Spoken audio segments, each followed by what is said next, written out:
रक्ताशोकश्चलकिसलय रक्ताशोकश्चलकिसलय केसरचात्रकान्त प्रत्यासन्नो कुरवकभृते मार्दवीमण्डपस्य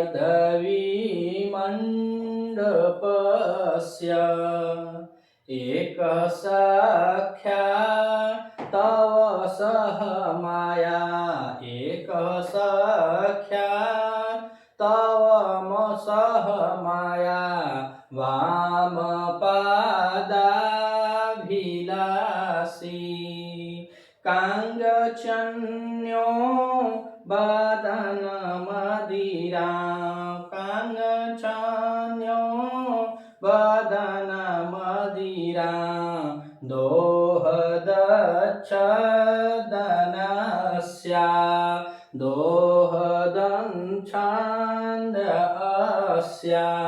तो अब पूरे श्लोक में यक्ष मेघ से बता रहा है, इससे पूर्व अपनी बावड़ी के बारे में बात किया था कि मेरी बावड़ी है जिसको मैंने बनवाया है, और वहाँ पे बताया कि मेरी बावड़ी के चारों तरफ इंद्रनील पर्वत, इंद्रनील जो है उसके चट्टानों से मैंने क्या किया है, सीढ़ी बनवाया है। और सीढ़ी बनवाने के बाद बताया कि उसमें जो सोने के हैं, वहाँ के कनक जो हैं, मतलब कनक माने सोना, और सोने के सुनहली बेड़ियाँ हैं, कमल हैं, इत्यादि सब बातों को बताया था कि वहाँ से तुम बहुत इस कारण से व्याकुल चीज से उसकी कीड़ा पर्वत का स्मरण कर रहा हूँ। जो देखता है मेरे को तो वहाँ से मथादामगिरी पर्वत पर रहता है, लेकिन ध्यान उसका अपने कीड़ा शैल पर्वत पे चला जाता है। सोचता है कि कितना प्रिय था, जो मेरी प्रियतमा को प्रिय था, और वहाँ रह करके हम लोग कैसे जीवन व्यतीत करते, इन बातों को सोचता है। सोचते फिर उस कीड़ा शैल पर्वत पर वर्णन करते हुए उस कीड़ा शैल पर्वत का वर्णन करता है। और यक्ष कहता है, जब यक्ष मेघ को बता रहा है कि जब वहाँ तुम जाओगे तो वहाँ के वृक्ष कैसे हैं, उनके बारे में यहाँ पर बतलाया है। तो कह रहा है कि रक्ताशोकः चलकिसलयः केसरः च अत्र। अत्र माने वहाँ, वहाँ मतलब अलकापुरी में, और अलकापुरी में कहाँ देखा जाए तो अब उसकी बावड़ी की बात की जाए। जो बावड़ी के पास जो कीड़ासर पर्वत है, उस कीड़ासर पर्वत को कह रहा है कि उसी कीड़ासर पर्वत पे बता रहा है कि कुर्बक वृत्ते, वृत्त माने हमने बताया था कि बाड़ा होता है, बाड़ी बाड़ा यानी जिससे घेरा जाता है, और कुर्बक मतलब एक पुष्प होता है। तो कुर्बक पुष्पों के बारे में बता रहा है, जो कुर्बक की बाण वाले हैं, जो कुर्बक पुष्प हैं, तो कुछ लताएं ऐसी होती हैं जो घेराबंदी के काम आती हैं, लगा दिया जाता है, वह लताएं घेरा की तरह होती हैं। तो वही बताया कि अत्र माने अर्थात उसी कीड़ा पर्वत पर कुर्बक वृत्ते, वृत्त माने बाड़ी, बाड़ी मतलब घेरना, जो बाड़ा है उससे वह घेरा हुआ है। कौन, इसका, किससे, तो बाड़ी में कुर्बक का जो लताएं हैं, कुर्बक के जो लताएं हैं उनसे वह घिरा हुआ है। और कह रहा है कि माधवी मंडपस्य, माधवी मंडपस्य, माधवी मंडपस्य में बताया जाता है कि जो माधवी की लताएं हैं, जो कुंज है, उन कुंज के बारे में बता रहा है। तो कह रहा है कि अत्र माने उसी कीड़ा शैल पर्वत पे जो अलकापुरी में यक्ष के द्वारा बनाया गया है, उस के अर्थात कीड़ा शैल पर कुर्बक वृत्ते, अर्थात कुर्बक माने कुर्बक का जो पुष्प है, कुर्बक के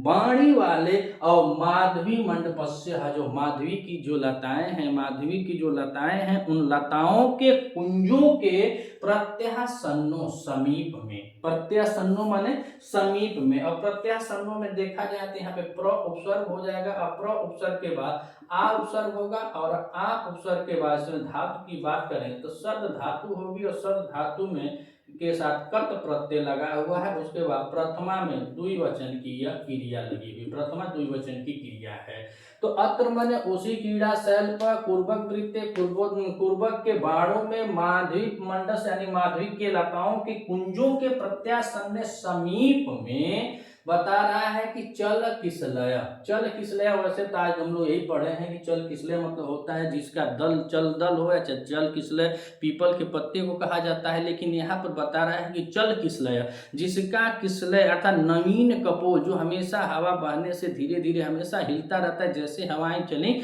वैसे वह चलना शुरू होता है। तो वही करेंगे चल किसलय अर्थात नवीन कपोलों वाला कौन है, तो रक्ताशोक, लाल अशोक है, लाल अशोक का का वृक्ष है। अर्थात अशोक को कहा जाता है कि दो प्रकार के होते हैं, एक सफेद पुष्प वाला अशोक होता है और लाल अशोक वाला पुष्प होता है। और इन लाल जो अशोक का पुष्प है इसको काहे लगाया जाता है घर में, तो विद्वानों द्वारा यह माना जाता है कि कामोद्दीप्त करने का यह एक माध्यम होता है, इसीलिए इसका प्रयोग लोग अपने घरों में लगाते हैं।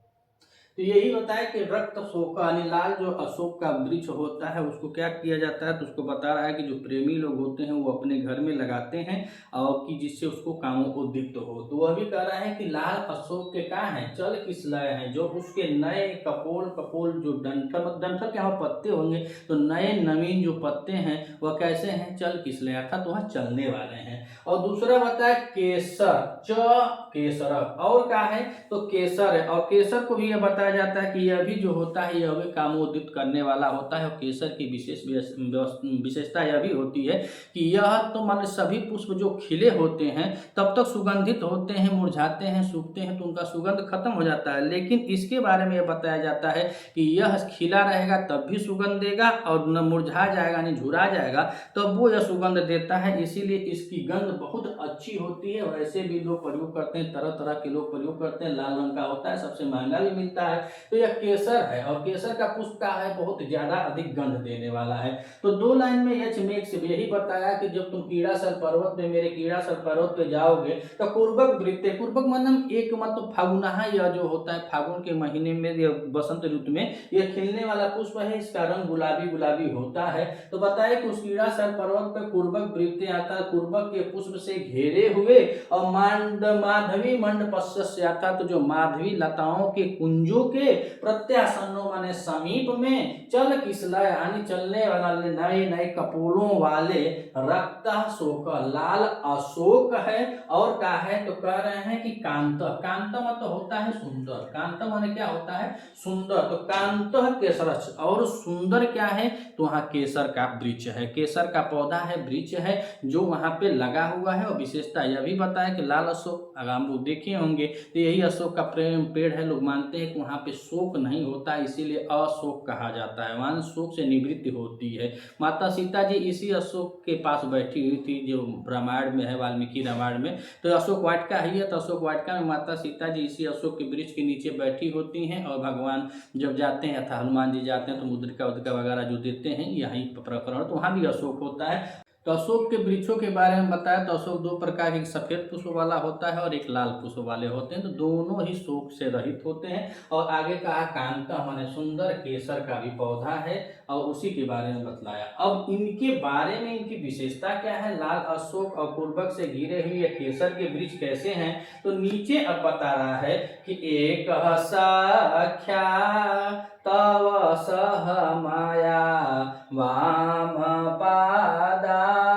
पादाभिलाषी, तो वाम माने बाया हो जाएगा, अभिलाषी माने इच्छुक है, इच्छुक होता है। तो कह रहे हैं कि वाम पादा अभिलाषी अर्थात बाएं पैर का इच्छुक है, एक माने एक किसके साथ, तो कह रहे हैं कि माया सह तव यानी जो तव मतलब तुम्हारे, कह रहे हैं कि तुम्हारे यानी माया सह तव सख्या था मेरे साथ, तृतीया थे ना सह साकम सार्धम के योग में तृतीय विभक्ति लगती है, तो ये कहे कि माया मतलब मेरे, सह माने द्वारा मेरे साथ में, तव माने तुम्हारी और सख्या मतलब सखी, अर्थात सखी किसको बता रहा है, तो अपनी पत्नी को बता रहा है कि तुम्हारी जो भाभी है, तो सख्या माने भाभी मान सकते हैं, सखी मान सकते हैं, क्या है कि यह जो यक्ष है वह स्वयं सखा है, मित्र है, दोस्त हो गया है, तो दोस्त की जो औरत होगी तो दोस्ताइन हो जाएगी, मित्राइन हो जाएगी, सखा है तो सखी हो जाएगी। तो उसी को कह रहा है कि एक सख्या तव सह माया वामम पाद अभिलाषी, अर्थात इन दोनों में से किसमें से, तरक्ता शोक लाल अशोक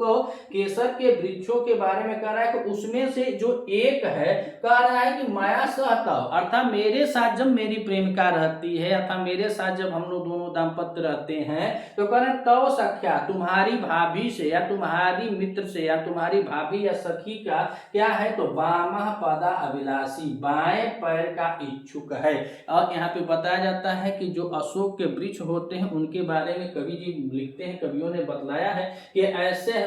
पेड़ होते हैं जिसको बताया कि सुबह सुबह अगर कोई सुंदरी जाए और सुबह जा करके जब अपने बाएं पैरों से उसमें ठोकर मारती है तो वह क्या होते हैं, विकसित होते हैं, बहुत बहुत तेज से बढ़ने लगते हैं, फलने फूलने लगते हैं। ऐसी किंवदंतियां इनके बारे में कवियों में प्रसिद्ध है कि जो ऐसा वृक्ष होता है तो उनके पास यानी कि लाल अशोक के पास जाएगी और बाएं पैर से अगर उसको ठोकर मारती है तो सुंदर तो है, ये है, बता ही रहा है कि माया सहताओ सख्या था मेरे साथ, जब तुम्हारी भाभी रहती है या तुम्हारी सखी जब मेरे साथ रहती है तो उसमें से एक जो वृक्ष है रक्ता शोक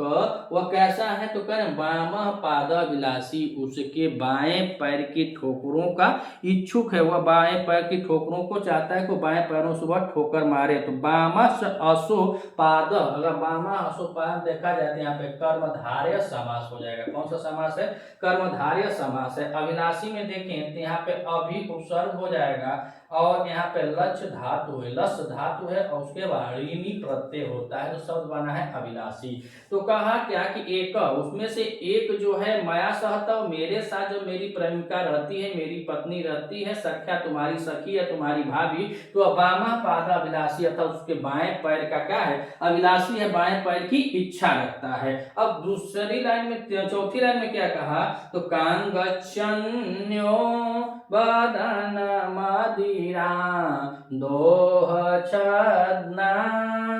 अस्या, तो कह रहा है अन्य, अन्य मतलब उसमें से जो दूसरा है ना वह क्या करता है, वह क्या सोचता है, वह किसकी इच्छा रखता है, तो कह रहे हैं दोहद छद अस्या बदन मदिराम। दोहद शब्द कहा जाता है किसी गर्भिणी को जिसको गर्भ की अभिलाषा हो, उसके लिए दोहद शब्द का प्रयोग होता है, यानी कि उसकी इच्छा है और इच्छित पदार्थ को प्राप्त करने के लिए यहाँ गौण रूप में उसके लिए दिया गया है। लेकिन वृक्षों में जब फूल आ जाए, फूल फल आ जाए इत्यादि, उनके अंदर भी पुष्पादि आने के लिए उसको भी दोहद शब्द का यहाँ पे प्रयोग किया गया है। तो दोहद शब्द का प्रयोग किस लिए किया गया है, कहे कि यहाँ पे बताया किसका, तो केसर के वृक्ष में कह रहा है कि केसर का जो वृक्ष है उसके ऊपर फूल फल आ जाए, वह